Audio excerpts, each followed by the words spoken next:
Let me guess. You've been there before. You meet a girl. She feels different, special, and without realizing it, you give everything. You text first, every time.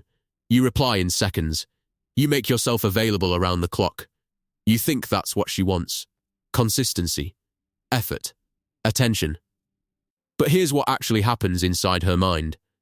The more available you are, the less valuable you become.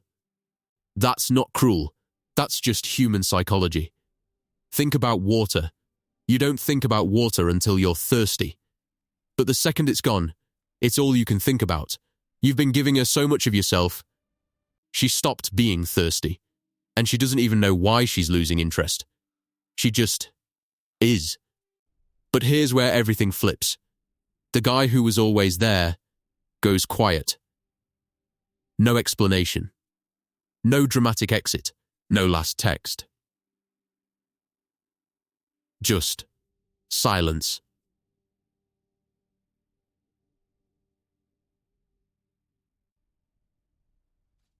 And something shifts in her. Hour 1, she doesn't notice. She's busy. Hour 6, she checks your chat. Slightly strange. Hour 12, she opens your profile. Starts wondering. Hour 24, she's replaying every conversation, searching for what she said wrong. Hour 48, she texts first. This isn't magic. This is science. Psychologists call it the variable reward schedule, the same mechanism that makes slot machines impossible to walk away from. When rewards are unpredictable, the brain becomes obsessed. Constant attention? Predictable. Safe. Boring. Inconsistent attention? Unpredictable. Exciting. Addictive. Every time you replied instantly, you trained her brain to expect it. Now that the reward is gone, her brain won't let her rest until she gets it back. There's another force at work here, even more powerful. Scarcity. Humans are wired to want what's rare, what's limited, what they might lose. When you were always available, you had zero scarcity. You were the guy who was always there. And things that are always there get taken for granted. The moment you disappear, you become rare. And rare things feel valuable.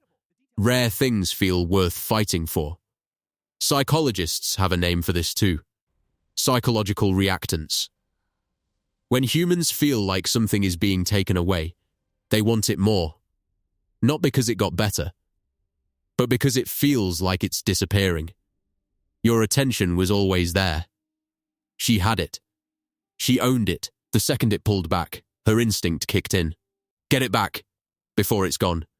That instinct, that's what sends the text.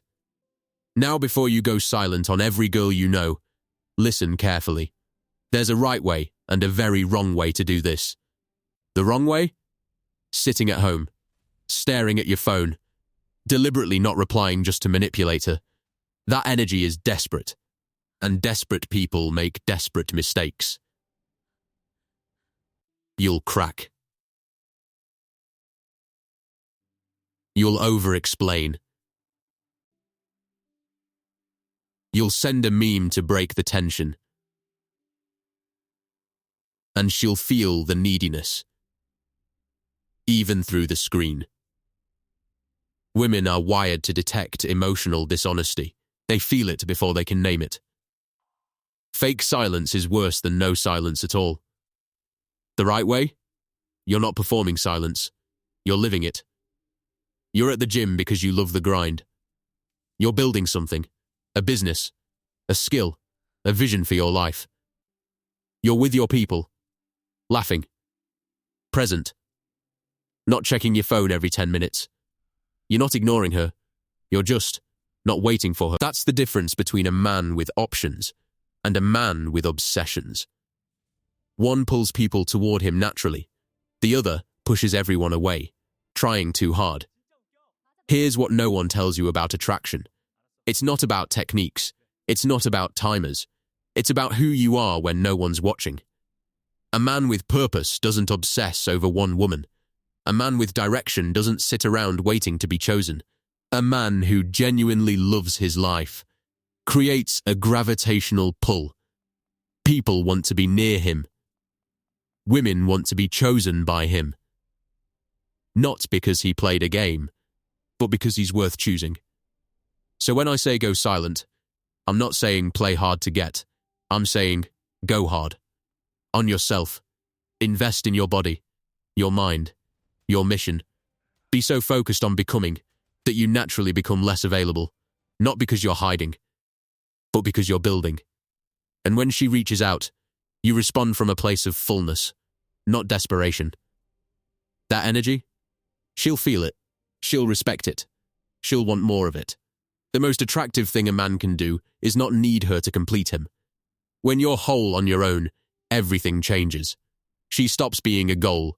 She becomes a choice. And choices made from strength, that's where real attraction lives. Follow for part 2. What to say after the silence, so you don't blow it.